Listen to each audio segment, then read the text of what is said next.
When we talk about the relationship between nations, we often speak in terms of treaties, trade agreements, and military cooperation. But at its heart, foreign policy is about values. It's about the choices a country makes when its principles are tested. For decades, the United States and India have shared common ground. From democracy and innovation to the belief that every individual deserves the dignity of opportunity, our economies have grown together. Our people have learned from one another and our cultures have crossed oceans. But 2025 brought a moment that tested this friendship. Washington took a position, one driven by its own strategic and economic priorities that New Delhi felt ran counter to its sovereignty and its long-term vision for the region. It wasn't a small matter. It was about energy independence, the rules of trade, and who gets to set the terms of global technology policy. Now, what makes this moment remarkable is not that two great nations disagreed. That's nothing new in diplomacy.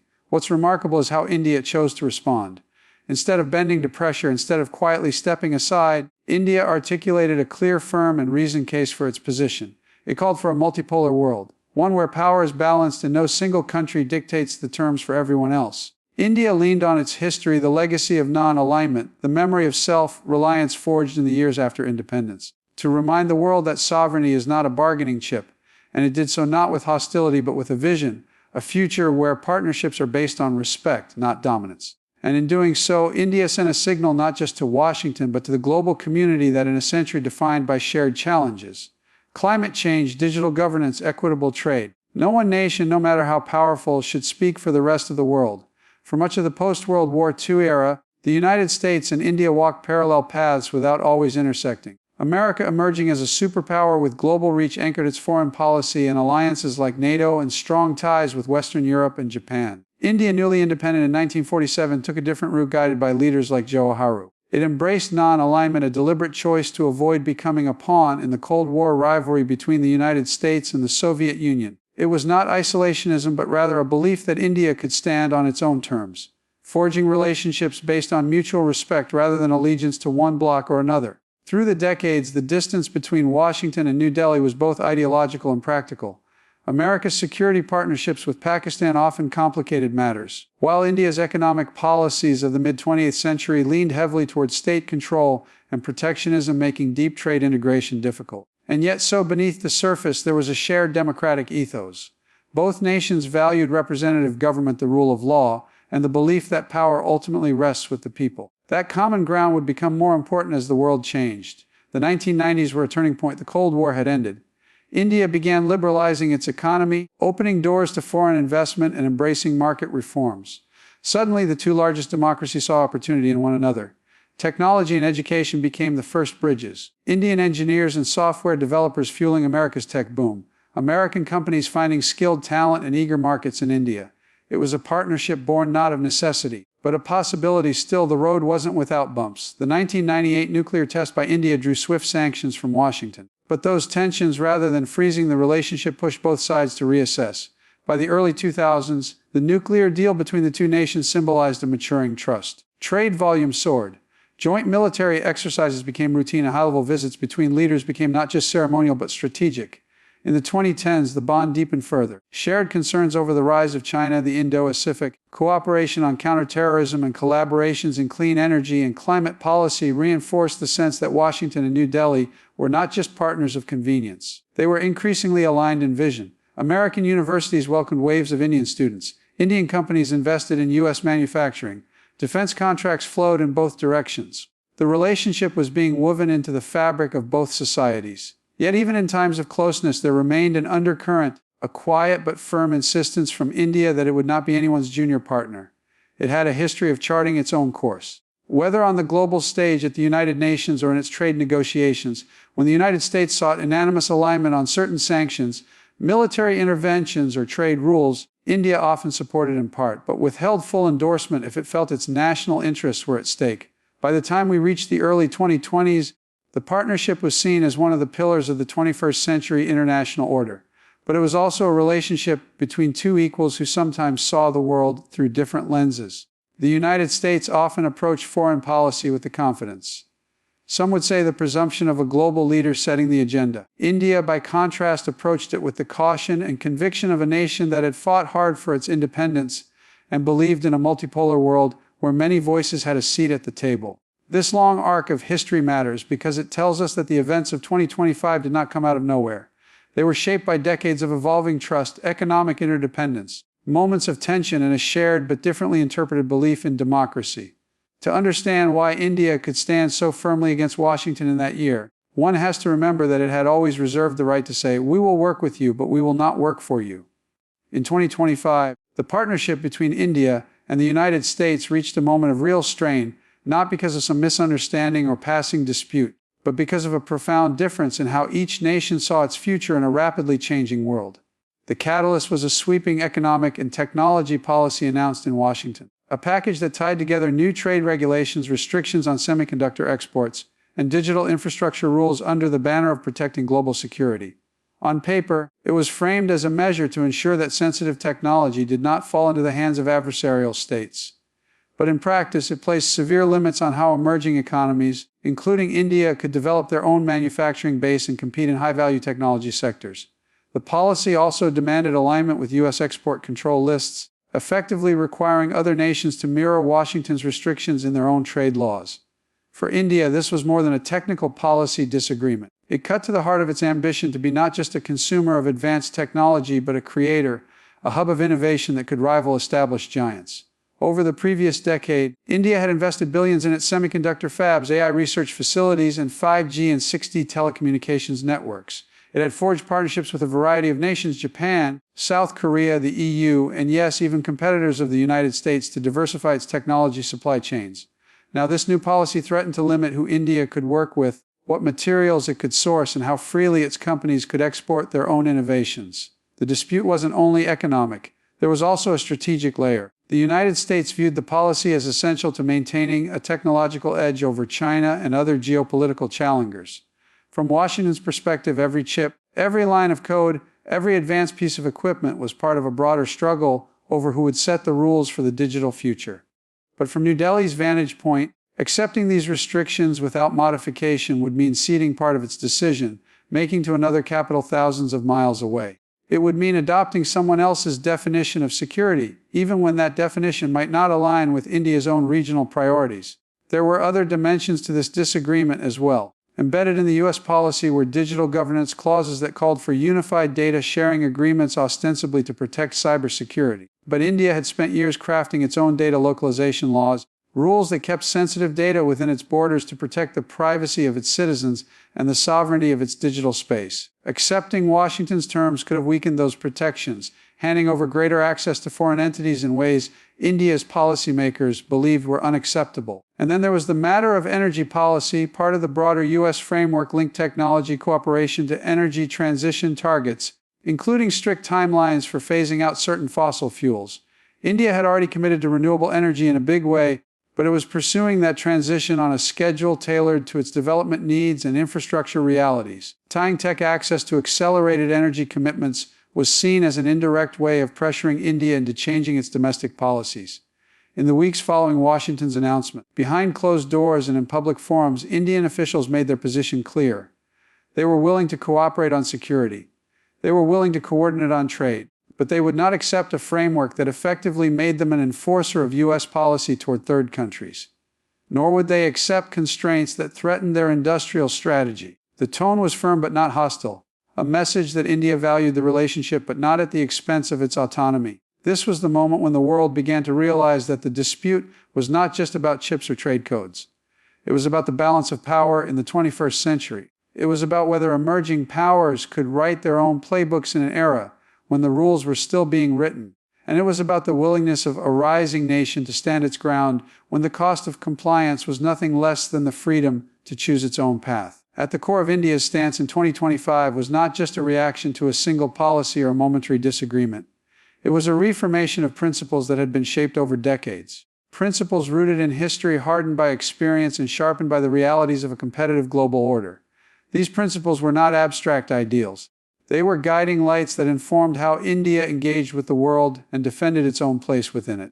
The first was sovereignty, the belief that a nation must have the unquestioned authority to make decisions about its own policies, resources, and alliances without external vetoes. For India, sovereignty was not just a word in diplomatic communiques. It was the product of a hard-fought independence, earned after centuries of colonial rule. That history had left a permanent mark on the national psyche, a reminder that control over one's own affairs is not something to be casually traded for short-term gains.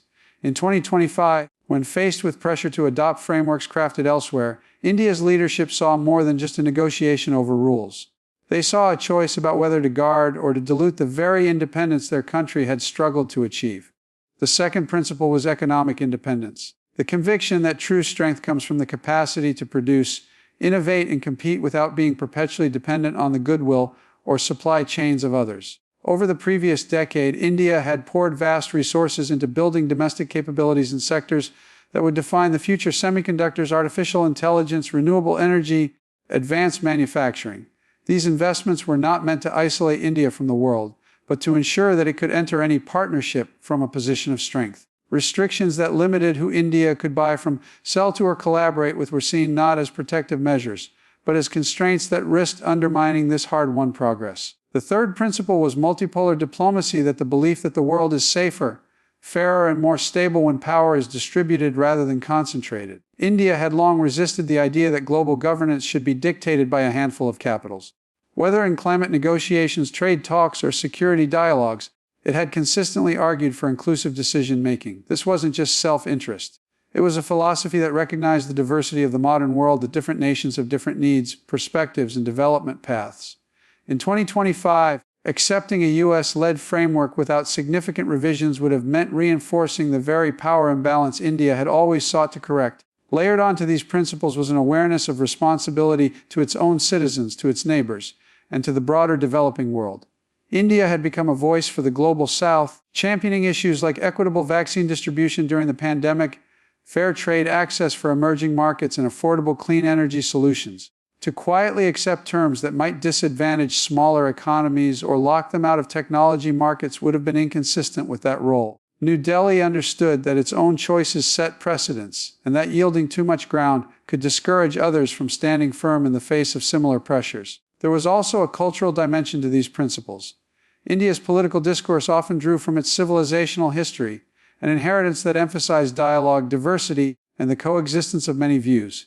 This outlook made India inherently skeptical of one-size-fits-all solutions imposed from above. The leadership in 2025 reflected this mindset, viewing diplomacy as a forum for negotiation, not compliance. They believed cooperation should be earned through mutual respect, not demanded through leverage. So when Washington's policy arrived complete with timelines, compliance clauses, and enforcement mechanisms, it collided directly with these deeply held beliefs. India was willing to talk, to adapt, to compromise where interests overlap, but it would not accept terms that required abandoning sovereignty, limiting economic independence, or reinforcing a unipolar order. The principles that guided India's response were not designed for that year alone. They were part of a long-standing approach to international relations. One that measured strength not by how often you agree with powerful partners, but by how clearly you can define and defend your own vision in their presence. When India chose to hold its ground in 2025, the decision sent ripples far beyond New Delhi and Washington. It was a moment that forced the world to think differently about how power is distributed, how alliances are maintained, and how the rules of the global economy are written. In a time when technology, energy, and security were increasingly intertwined, a single disagreement between two major democracies had consequences that could be felt in boardrooms, parliaments, and military planning rooms across the globe. One of the first effects was on the architecture of trade. The United States had hoped its new framework would create a unified coalition of like-minded nations, a technological alliance that would both protect supply chains and enforce common standards. India's refusal to sign on without major revisions complicated that vision. Other countries, particularly in Asia, Africa, and Latin America, began to reassess whether alignment with Washington's terms was truly in their interest. Some saw India's stance as an opening, proof that you could push back, negotiate harder, and still remain a respected partner on the world stage. In the technology sector, the disagreement accelerated the diversification of global supply chains. Companies that had assumed compliance with U.S. rules would be universal now had to plan for parallel systems. One aligned with Washington's restrictions, it's another built around a broader, more flexible network that included India, Southeast Asia, parts of Africa, and even some European states eager to maintain commercial links outside the strict U.S. framework. This shift did not happen overnight, but India's decision gave it momentum. It became clear that the future of advanced manufacturing and innovation would not be locked into a single political or economic bloc. Diplomatically, the stand reshaped coalition politics at the United Nations and other multilateral bodies. India's insistence on multipolar decision-making inspired greater coordination among the so-called Global South, countries that had often found themselves sidelined in major global negotiations. Leaders from Brazil to South Africa to Indonesia began referencing India's position as a model for asserting national interests without disengaging from international cooperation. In many ways, the episode reaffirmed the idea that influence in the 21st century is not only about military or economic power, but also about the ability to set examples others are willing to follow. Security alliances also felt the tremors. While the United States and India continue to cooperate on defense exercises and intelligence sharing, India's independent position signaled that strategic partnerships in the Indo-Pacific would not function as rigid blocs. This meant regional players like Japan, Australia, and ASEAN states had to adjust their expectations. Instead of assuming automatic consensus, they began exploring more fluid issue-based coalitions, arrangements that could shift depending on the matter at hand. In some ways, this flexibility made the region's security architecture more resilient because it forced dialogue rather than dependence. Energy markets too saw the effects because parts of the U.S. framework linked technology access to energy transition timelines. India's rejection encouraged other developing nations to assert their own schedules for moving toward renewables. This did not mean abandoning the fight against climate change. Instead, it reframed the conversation around fairness, the idea that countries should have room to balance environmental goals with economic realities. By keeping its options open, India also secured alternative partnerships for clean technology, drawing investment from Europe, the Middle East, and East Asia, and broadening the competitive field. Perhaps the most significant implication, though, was in the realm of global governance. The 2025 moment reminded the world that the post-Cold War assumption that a handful of powerful nations could set the global agenda was no longer tenable. Economic interdependence had made the world more complex. The rise of regional powers had made it more plural, and the need for inclusive decision-making had become not just a matter of fairness but of practical necessity. India's position was a clear statement that the rules of the game could no longer be written in one capital and applied everywhere else without adaptation. In the months that followed, commentators and think tanks and universities began calling the episode a test case for the future of international order. Would more nations take India's path, collaborating where interests aligned but resisting overreach? Or would the pressure of great power politics push countries back into familiar patterns of dependency? The answer was still unfolding, but one thing had become certain. In 2025, India had altered the conversation. The question was no longer whether the world would be multipolar, but how fast and in what shape that transformation would take place. And so when we look back at this moment in 2025, we can see it for what it truly was. Not an act of defiance for its own sake, not a rupture in the relationship between two democracies, but a test of how partnerships endure when principles are put to the test. India did not walk away from the world. It did not retreat into isolation or turn its back on the shared challenges of our time. It stood firm in the belief that cooperation is strongest when it is built on respect, when the voices at the table speak freely, and when the rules we live by are shaped together, not handed down from above. For the United States, this moment was a reminder that leadership in the 21st century is not measured only by the size of your economy, the strength of your military, or the reach of your technology. It's measured by the ability to listen, to adapt, to understand that influence today is earned, not imposed. And for India, it was a moment to show the world that rising power comes with not just ambition, but responsibility to stand for its own interests, while also speaking to the aspirations of others who seek fairness in a system too often tilted in one direction. The truth is the challenges ahead, climate change, digital governance, equitable trade, sustainable development, are too complex for any one nation to solve alone. That's why this episode matters beyond the headlines. It's not simply about whether Washington and New Delhi agreed on a set of policies. It's about whether the world is willing to embrace a new way of doing business. One that sees strength in diversity. One that treats disagreement not as a threat but as a starting point for creative solutions. India's bold stand did not end the relationship. In some ways, it clarified it. It showed that friendship between nations is not defined by unbroken agreement, but by the capacity to withstand difference without losing sight of shared purpose. It proved that two countries can be partners even when they choose different paths to the same destination. And it sent a signal to allies and rivals alike that sovereignty and cooperation are not opposites but complements when approached with mutual trust. As history moves forward, people will remember that in 2025, the balance of power did not shift because of a war or an economic collapse, but because one nation chose to draw a line in defense of its principles, and another had to decide how to respond. That choice will shape not just the US-India relationship, but the tone of global diplomacy in the years to come. Because in the end, what matters most is not how often nations agree, but how they treat one another when they don't. That more than anything will decide whether the century ahead is defined by division or by a shared determination to rise